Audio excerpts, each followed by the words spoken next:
Seventh round pick in the 09 draft, 7 quality seasons in the league. He won Dancing with the Stars in season 24. He also has a new book out, part 1 of a series of 4 books for kids. Arcade and the Triple T Token, part of the Coin Slot Chronicles series, a new fiction book series for kids from author Rashad Jennings. Good to see you, sir. Pleasure. How's life, by the way? I mean, you got everything going on right now. Yeah, it's a lot. There's a lot happening. I'm humble to be a part of it all. I've been having so much fun since retiring from the league. And I didn't just walk away from the NFL. I actually danced away, which opened up the doors for a lot of other things. Yes, you did. And you danced to victory away from the NFL as well. Let's talk about the games and the matchup of Super Bowl 53 first, Rashad Jennings. Do you feel that the right teams made the Super Bowl? Man, I mean, I know that's a very stilted question. It is. Stilted question, but I think you're getting my meaning here. Yeah. Yes, I do. Because I never want to get to the point. And I've always said this, and I even put this out as a question to this social media. Do you like to see a game that ends in a close game, or do you like to see a blowout? I love to see blowouts because there's no dispute who won. And for me as an athlete, you never want to put it in the hands of anybody else. And so if it ever gets to the point where we're questioning the referees, as an athlete, I've always said, well, I shouldn't have let it get to that position. So, yes, the right teams are about to compete for the Super Bowl, no doubt. Yeah, I mean, Breeze did say that essentially after the game that there were a lot of points that they left out on the field. And I always on this show recount the line that Rod Woodson, Pro Football Hall of Famer, first ballot Hall of Famer, told me that Chuck Noll would tell him, the Hall of Fame head coach of the Steelers, play better than the ref's ref is what he would tell the Steelers every time before they went out to play a game. Play better than the ref's ref. Yeah. That said, we know that mistakes get made, as we saw. Would you be, or do you think players would be up for having everything challengeable, so you could be able to challenge, hey, that should have been pass interference? Well, I mean, yes, some players would, but then the game, every single call would be challenged. I mean, where does this stop? Well, if you keep the universe of challenges in the pocket of a coach the same. So you can't challenge everything. It's not every play could be challengeable. You still only have 2 challenges, and you still need to get both right to get the third. It's just that you could just challenge everything. The issue would be what happens in the last 2 minutes. Would the NFL or the league or whoever the sky judge is buzz into every single play? Right. That is the issue. Then the question is, how come we believe the last 2 minutes of a game is more pivotal than the remaining time? So all of the time beforehand equals the last 2 minutes. So why are we so concerned about the last 2 versus the entire game? That's a great point, because in the NBA, correct me if I'm wrong, Chris Brockman, the replay system buzzes in for whether a ball is out of bounds and on whom in the last 2 minutes of an NBA game or half, but not the rest of it, which drives me crazy. They missed that. What was the one when the Rockets and the Warriors was playing? Right. No, I think it was the Rockets and the Lakers this past weekend. Man. It was insane. No, I know that exactly. Yeah. Right. So, but I think then we're losing the art of the game and focus, and it comes down to focusing on the referee. It becomes now that the referee is the game more. So if we continue to put so much of the final cost in the referee's hands, it's the players, it's the coaches. The referees are there to make sure it's constructed. There are going to be mistakes made. We know that. To judge the person that's making the mistake constantly, I get that to a certain level. But to slow the game down, to nitpick every little detail, it loses the art of the game. I mean, for goodness sake, if we don't have anything to discuss like now, if everything was perfect, the game almost would be boring. Yeah, I'm not. That's always been Rashad Jennings here on the show. That's always been a theory thrown out throughout the years about the old BCS system in college football, or before the BCS system, that the argument as to who's number one or who should be in the national championship game was always a positive, that at least where it got controversy to talk about. I want a system to actually work and work right. Right. That's what I'd prefer. I prefer something to work right than than bask in the controversy because it's something to talk about. Yeah. I know what you're saying, and a lot of people do believe that. I'm just not one of those people. But so, that said, speaking on behalf of all NFL players, which I'm allowing you to do for the moment. Okay, that's some pressure, guys. Okay. So hold on, let me think about it. If the league and competition committee does nothing, players would be fine with that. Fine. Some will be. Honestly, not to change the topic, but go for it. I personally would be the person beating on the table to change overtime rules more so than looking at the refs. Okay. Why is that? Because in overtime, so the first half of a game, you flip the coin. Somebody gets the ball. Yes. The second half, the other team gets the ball. Mm-hmm. So in overtime, you flip the coin. Only one team gets the ball. The opponent doesn't even have a chance to score. So now we're putting the fate of an entire game on a coin toss. I don't like it. I would say I'd rather allow both teams to get it once at least, regardless of what the score is. And if they both score, let them play until the quarter's over or until somebody scores again. So let's get into this a little bit. Rashad Jennings, That's me, 7-year NFL veteran, Dancing with the Stars champion, author of a new series of books for kids here on the Rich Eisen Show. Okay. I do look at the way that the AFC Championship game ended, where Tom Brady got the ball first because he was lucky enough to win a coin toss. 50-50 went in the Patriots' direction. And the presumed most valuable player of the league was there doing nothing and allowed to do nothing and walked off the field with no ability to respond is similar to a long, drawn-out trial having one lawyer being able to give a closing statement, and that's it. The other side is not allowed to give a closing statement. Just the first one is allowed. That's it. That's it. And the jury has to make its decision. And more often than not, we'll just go with the last thing that they heard. That said, what about the idea that the Chiefs keep them out of the end zone? It's your job as a defender to keep them out of the end zone. It is. It totally is your job. But it's the offensive job to score too. So what? Now check this out though. Hear me out. If you kick a field goal, 3 points, the other team gets the ball. That was allowed to respond because they had a problem with nobody else being able to respond when it was just a field goal that could win it. Right. So hear me out. You can score. They was like, oh, it's only a field goal. They can score more points, right? Mm-hmm. Well, it's just 7. They can go for a 2-point conversion. And go up by 8. And win. The reason why you kick a field goal, well, let's give them an opportunity to see if they're going to score. Well, how about you score, let's give them an opportunity to go for a 2-point conversion and win. Either way, I don't like a game ending off of a coin toss and not allowing the opponent to have that opportunity. But it didn't end on the coin toss. You know what I'm saying? Like the Saints got the ball, and this is what the Rams fans are saying about how unfair it is to say that they don't they're not deserving to go to the Super Bowl, because you have no idea if that penalty was in fact called as it should have been. Right. You have no idea if there was going to be some sort of Romo bobble on the snap for the field goal, that they wouldn't have gotten one off, and they would have gone to overtime anyway. I mean, we can't sit here and say that everything would have gone a hunky-dory, certainly when we saw a Bears team get eliminated because the ball hit the upright and crossbar. Right. It's bizarre. Things happen, okay?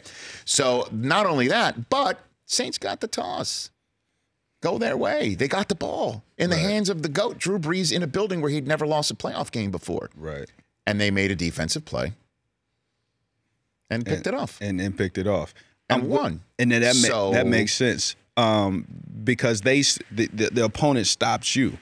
But on the ladder, when you have on the other game, the Patriots playing against the Kansas City Chiefs. Yes.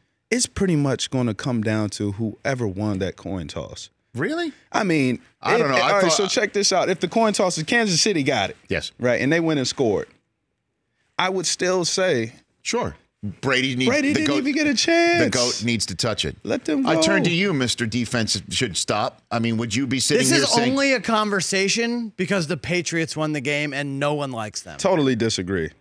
Because I could care less. You can say that, but the numbers don't even back that up. 44% of the time when the road team wins the coin toss, they win the game. I'm not looking at percentage. What I'm talking about is the fairness for both teams to actually perform, because explain to me why. They had 4 quarters to perform.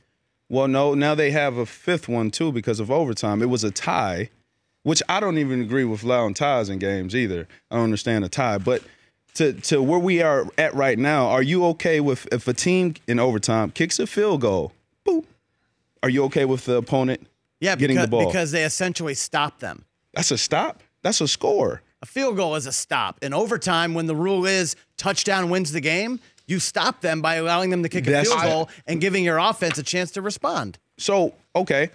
So you're up 7. So if you score a touchdown, you're up 7. Oh, it's 6, essentially. Yes. Right? To kick the extra point, do you have to kick the extra point in overtime?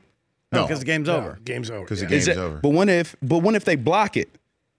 What if they block that extra point the opponent goes down and scores and kicks it and wins? If you with the field goal, if you allow no. So here, I think what you're saying is this, and I agree because I look at everything from the fan point of view. I want to see Patrick Mahomes counter. Let the boys play. I don't. I understand it should be a punitive response if you give up a touchdown in overtime. But I still want to see a response. You should still be allowed to the Chiefs should still be allowed to run out there, or if you said the situation was reversed, Brady should still be allowed to run out there and go for a touchdown. Yes. Which would make for some 4th and 8 attempts from somebody's own 14 exhilarating. Yes. And if they complete it and get down the field, and then they've got 4 cracks from inside the 10 would be exhilarating. And then the opportunity of another coach saying, you know what, I want to end it right here. I've got a 9-year contract left. I'm not going to get fired by my coach. I'm not going to be on a griddle even if my fan base goes crazy. I'm going to go out there and go for 2 and try and win it. Or you send your field goal, your extra point team out there, and the kicker misses it. And what's the worst that can happen? He winds up on the Today Show. Yeah. Saying about how he deserves the most honorific player award of the year. If you win the toss, yes, and it comes to 4th down, you're punting.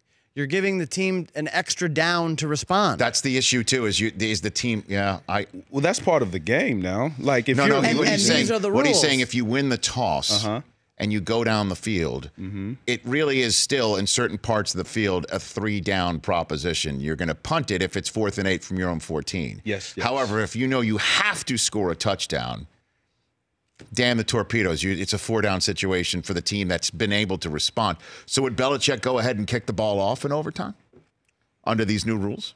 He's done it before. Yeah, I mean, but that's how it always is. If you're losing and it's the 4th quarter, you're always... It's a 3-phase game, and your phase gave up the worst possible scenario. They gave up a touchdown. Well, this is something, again, I didn't bring up with Stephen Jones because instead I talked about the replay system and then the fumbling through the end zone, which drives me absolutely insane. That's never getting changed. Before I let you go in the few minutes we have remaining, because we could go in this cycle throughout the rest of the day. I do want to talk about your book here, Arcade and the Triple Token: The Coin Slot Chronicles. You've written 4 of these. Is just the first one? Or? Yes, it's the first of 4. And like I said, man, I was a very inquisitive kid, asked a lot of questions. And what's unique about this kid is he's funny, he's quirky. He's always right. The protagonist named Arcade? Is that who it is? Okay. He's always right. And what I mean by he's always right, and people will come to appreciate this about him. You know, he's taking a test. And the question is, how many sides to a stop sign? His options are 12, 10, 8, and 7. He puts 10. It's 8 sides in the front and the back. He's right. But he's wrong to the test. And so throughout the book, he's frustrated all the time because and people understand this kid is actually right. I understand his mind, but he's always thrown under the bus. He's questioned by authority. He wants to put tests on him, and he gets this golden token that takes him in an alternative world to actually learn why society is looking at him the way it does. It teaches him how to handle with bullying, teaches how to handle with thoughts of suicide. It teaches him how to handle success. And inside of this slot in an alternative world, it kind of takes him on journeys. He gets to go visit the Eiffel Tower. He gets to go back in history. That token takes him anywhere he wants in the world to learn. That's And awesome. he comes back a different person. So it teaches kids, too, to be patient. to not beat yourself up and accept who you are, truly, because if you're judged, if you judge a tree, or you judge a fish by how well it climbs a tree, it's going to think it's stupid. So this book allows kids to be judged in the right way. I've got a 10-year-old, 8-year-old. I'm putting it right in their hands. Appreciate it. When I go home today. This is awesome. This is great. And you can get it where all books are sold? All books are sold, and you can go to the website arcadelivingston.com to find out more information. I will be doing a book tour and visiting as many schools as possible. Good for you, Rashad Jennings. That's awesome. And you look like you're in great shape. And I know this not only because you're sitting here, and this is why I'm bringing this up. When you go to Unbreakable Performance, Jay Glazer's gym, who's the hardest working guy that you've seen in there? Well, hey, listen, y'all. Rich be in there getting it in. Hey, I'm going to try to record him on a sneak and post him. He be in there sweating his tail off. So, and he got that face on. What's that face? Don't talk to me right now. I'm tired. Oh. Do I really have that face? All right. You get the face every once in a while. What face is that? Don't talk to me, I'm tired? Is what it looks like? Yeah, don't talk to me, I'm tired. But I'm gonna remain Working, cool sweating, because I'm hurting. rich. You know what I mean? His name fits him, so it works. Rich gym face. I don't even know that I have a gym face. Wow. Do I really? Gym face. Wow. I'm gonna I don't try know, to. I've never seen you in the gym. That's gonna be my fantasy name next year. Rich Gym Face. Rich in the gym face. face. Gym face? Rich's Gym Face. So That's my fantasy. faces hold are on a rich. minute. Hold on a minute. This is. See, I'm getting ready for my run here. I'm focused on the prize here. I want to beat one of the guys at the combine this year. I want to go in there and actually have Dion look at me after my run and go, you know what, humble host? Good job. I want that. I want my wife. I want Brockman to be proud of me as opposed to calling me up afterwards going, oh, my God, again? That's what I want. So I'm focused in the gym. Am I giving off the vibe, don't talk to me? No, it's so what happens when a person endures is under a lot of stress and tension, blood runs everywhere. Right. And when blood is running, your eyes kind of like do some things. And so you have this look. Adam Gay size? I've got Adam Gase. Look, that's the don't talk to me right now. That's the shot we're showing on the screen. I've got gay signs in Hold the all gym. your I don't know. questions. Oh my gosh! I honestly, I go in there, I do my work. I think I'm part of the. Hey. It's a wonderful community that Glaze and everybody has built in there. Yeah, you know, it is part of the reason why you go there. And absolutely, Okay. It's a family. It's a family. But you work out like you playing overtime. There you go. You work out like you I playing want no overtime. response. I want to score. I want no response. Okay. I can't. When I go in there today, I'll be like, "Hey, how you doing? What's You up? can be friendly to everybody. Hey." That was funny. That was classic. Go get the Coin Slot Chronicles. All Please. 4 of them when they come out. Arcade and the Triple T token is first up. And one last thing, Yes, sir. teachers, there's a teacher's guide to this book, and that's a part of, I always thought it'd be cool in school if the author could come in and I could talk to them about the literature. I feel I would grasp a better understanding. So I am offering school visits if this is inside your school. At Rashad Jennings on Twitter and Instagram is another way to contact Rashad. Also through his foundation, which is RashadJenningsFoundation.com. The Rich Eisen Show, weekdays at noon Eastern on Audience.